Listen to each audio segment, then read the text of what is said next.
After the unexpected victory at Valmy, General Dumouriez shifted his attention towards the Austrians, and he believed he could defeat them in Austrian Netherlands, which is now known as Belgium. He had been fixated on the idea of invading Belgium even before the war was officially declared, and now he had the opportunity to execute his plan. Dumouriez began by heading north to relieve the siege of Lille, and then proceeded with his well-thought-out invasion of the Austrian Netherlands. However, his original strategy of a three-pronged invasion had to be adjusted due to a lack of promised resources. Instead, by the end of October, he concentrated most of his troops in front of Valenciennes and advanced towards Mons, aiming for the road to Brussels. Duke Albert of Saxe-Teschen, who served as the governor of the Austrian Netherlands, led the Austrian army.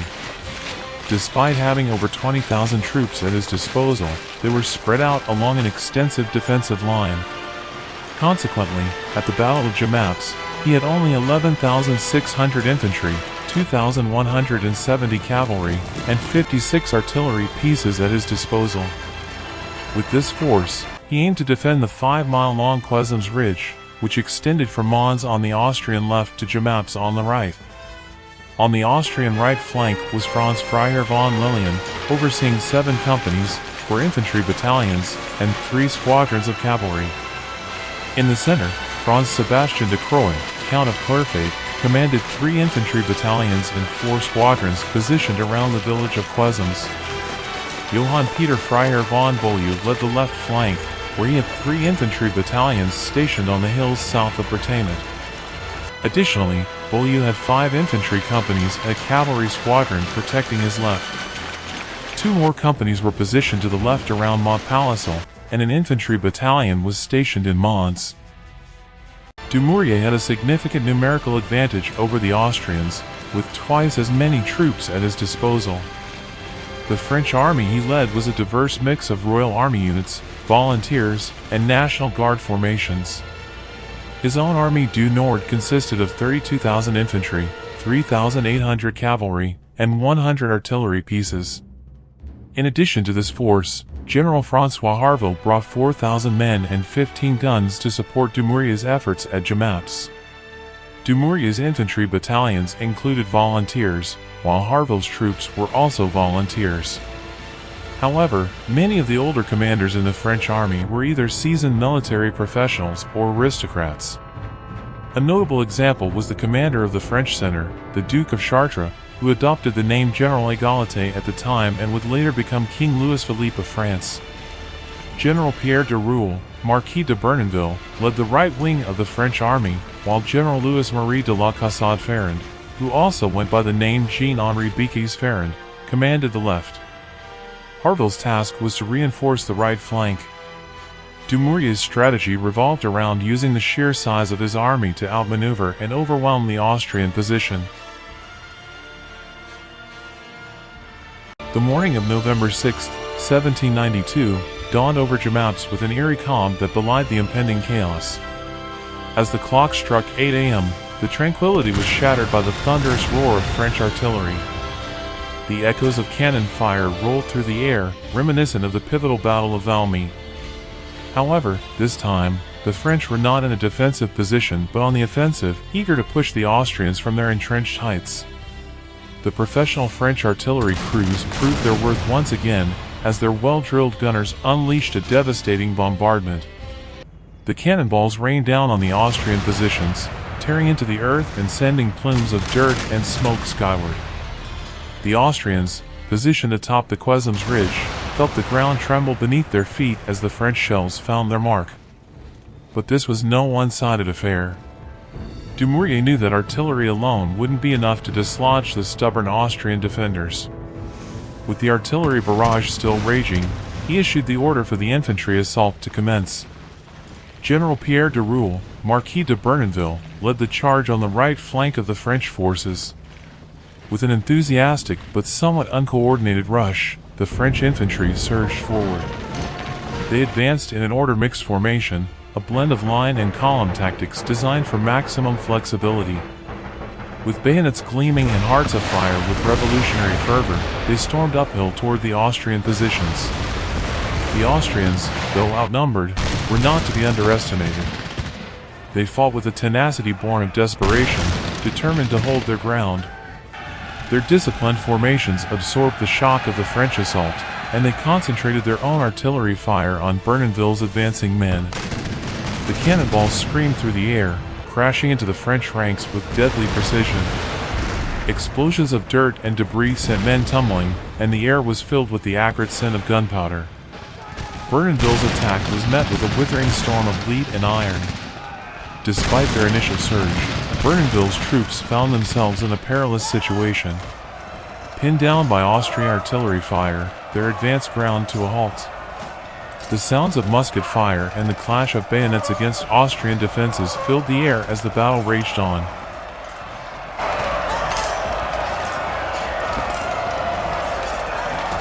As the battle raged on, the French left wing found itself facing its own set of challenges. General Louis-Marie de la Cassade-Ferrand was tasked with approaching the village of Quaranien. The orders were clear: take control of the village. However, what transpired was a series of frustrating delays that threatened to stall the advance. General Ferrand, instead of swiftly moving to seize the village, decided to unleash a barrage of artillery fire upon it. While the shells pummeled Quaranien, precious time ticked away. Frustration welled up within General Dumouriez as he watched precious moments slip away. Ferrand's decision to shell the village seemed not only wasteful but also dangerously slow in the heat of battle. Dumouriez knew that time was of the essence, and he could ill afford to squander it. In a decisive move, Dumouriez dispatched a colonel named Thuvenot to the scene. His orders were explicit: relieve Ferrand, who appeared to have lost his senses, from command. Furthermore, Thuvenot was given a clear directive: do not return until he was master of the village. Colonel Thuvenot, fully understanding the urgency of the situation, took charge of Ferrand's bewildered troops. With determination etched on his face, he rallied the men and led them in a renewed assault on Quaranien. The French soldiers, now reinvigorated and guided by Thuvenot's leadership, launched a fierce attack on the village. Their bayonets gleamed in the sunlight as they closed in on the Austrian positions. The defenders within Quaranien fought valiantly, but the tide had turned. Amidst the cacophony of musket fire and the clamor of battle, the French troops pressed their assault with unwavering resolve. Inch by inch, they advanced through the smoke and chaos of battle, driving the entrenched Austrians back. Quaranien, once a bastion of Austrian resistance, began to fall to the resolute French advance. The tide of battle had shifted, and victory was within reach. The village's streets echoed with the sounds of combat, as French soldiers fought hand-to-hand to secure their hard-won prize. As the last of the Austrian defenders were forced to retreat, the tricolor flag of the French Republic was hoisted high above Quaranien. Colonel Thuvenot had fulfilled his mission, and the village was firmly in French hands.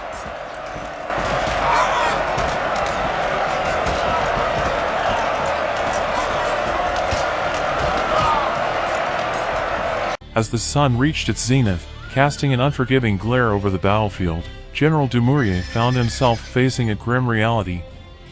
The momentum he had counted on earlier in the day had been lost, and his carefully orchestrated plan seemed to be unraveling.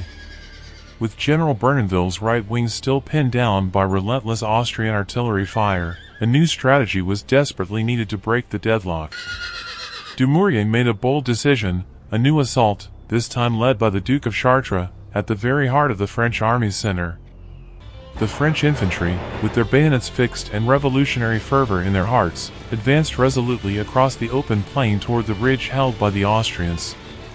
Enemy fire, both from muskets and deadly grapeshot, rained down upon them, tearing through their ranks with merciless precision. The intensity of the Austrian firepower was enough to sow panic among the French ranks. Some soldiers, overwhelmed by the storm of lead and iron, began to flee in desperation.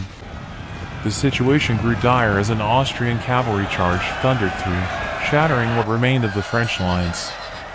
But in this critical juncture, salvation came from an unexpected source. It was the Duke of Chartres who emerged as a beacon of courage and leadership. Riding amidst the retreating men, he displayed remarkable bravery and charisma. With unwavering determination, he rallied the disheartened troops, shouting words of encouragement that cut through the chaos of battle. Many of the fleeing soldiers rallied around Chartres, inspired by his fearless resolve. In a matter of moments, he had transformed this disparate group of men into a formidable fighting force, a force that he would later famously dub the Battalion of Jemappes. With renewed purpose, the battalion, led by Chartres, surged back into the heart of the fray. They charged headlong into the Austrian redoubts, bayonets gleaming and revolutionary ideals burning bright. This time, there was no retreat, no faltering in the face of adversity. Chartres men held their ground with unwavering determination. Their steadfastness established a crucial foothold in the Austrian line, and every attempt by the enemy to dislodge them proved futile.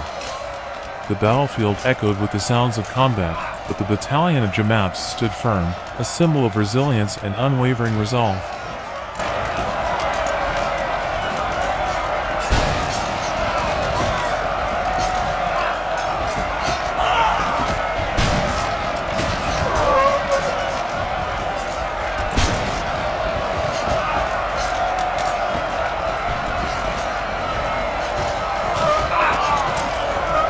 As the Battle of Jemappes raged on, Colonel Thivenot had positioned his determined men along the right side of Quaranien. With a clear view of the exposed Austrian right flank, which now found itself sandwiched between Thivenot's forces and those led by the Duke of Chartres, the stage was set for a decisive strike. Colonel Thivenot wasted no time. He ordered his troops to open fire, and the sharp crack of musket shots echoed across the battlefield.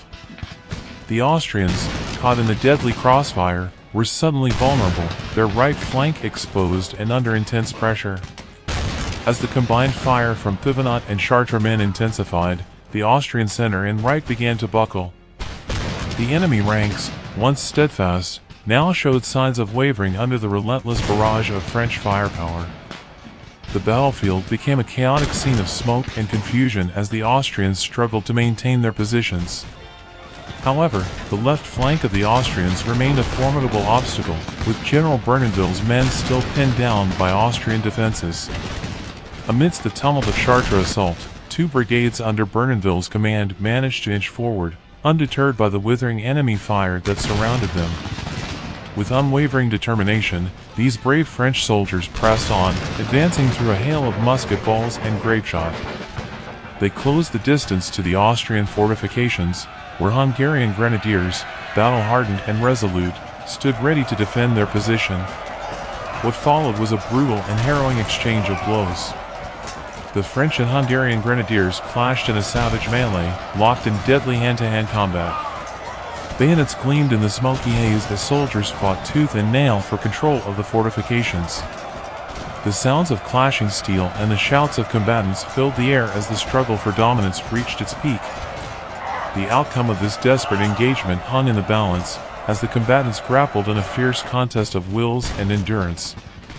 In this brutal maelstrom of battle, the courage and determination of the French brigades under Bernenville's command proved unwavering. They fought with a relentless spirit, pushing forward inch by inch against a determined foe. The Austrian left flank, once thought impenetrable, now faced a fierce onslaught that threatened to crack its defenses.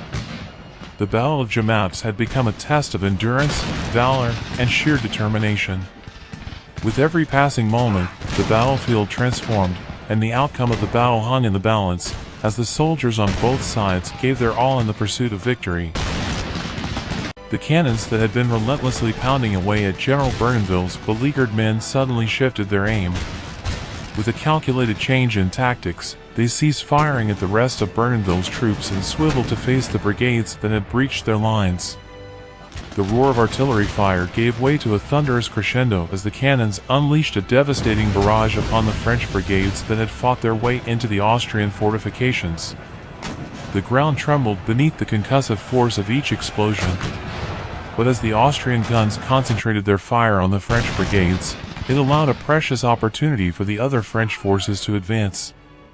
Soldiers from different units rallied together, seizing the moment to surge forward with renewed determination. Their bayonets glinted in the fading light as they pressed on, their voices rising in defiance. In the midst of this intense struggle, General François Harville arrived to reinforce the embattled French brigades.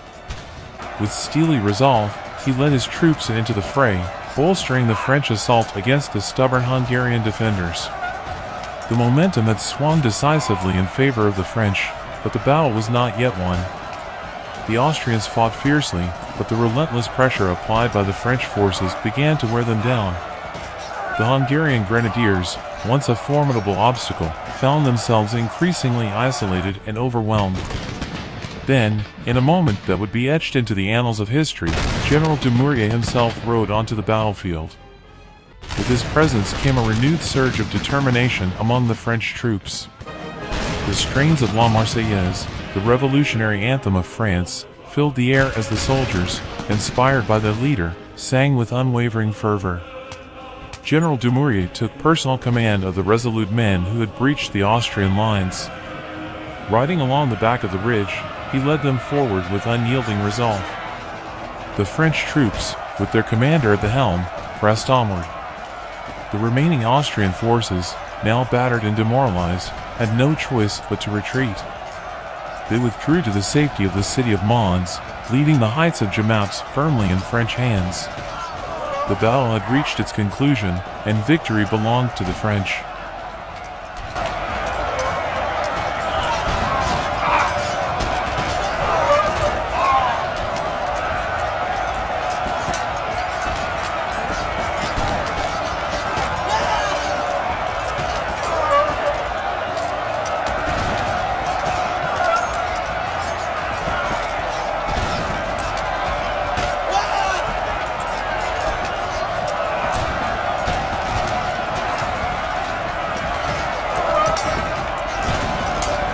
The Battle of Jemappes had its toll on both the French and Austrian forces. The French reported approximately 650 soldiers killed and 1,300 wounded, among them Armand Gagny, who was tragically one of the deceased and happened to be the foster son of French Queen Marie Antoinette. On the Austrian side, they recorded 305 soldiers killed, 513 wounded, and an additional 423 men captured, along with the loss of 5 artillery pieces. It's worth noting that a significant portion of the Austrian casualties resulted from the devastating French artillery fire. Following the Battle of Jemappes, the city of Mons surrendered to the French the day after the engagement, and Brussels fell into French hand on November 14. The news of these victories ignited a wave of euphoria among the French populace, who were ecstatic to witness their first successful offensive action of the war. On the surface, Jemappes might not have appeared as a particularly resounding victory for the French. They suffered higher casualties and were unable to prevent the smaller Austrian force from retreating to a defensible position. However, in the broader context of the situation in 1792, when the French army was grappling with the absence of many experienced officers due to exile, it was indeed a remarkable success. The triumph at Jemappes, achieved by relatively inexperienced volunteers against the seasoned Austrian regulars, had a profound impact. It significantly bolstered the confidence of the revolutionary government in Paris and further fueled their inclination towards aggressive military actions.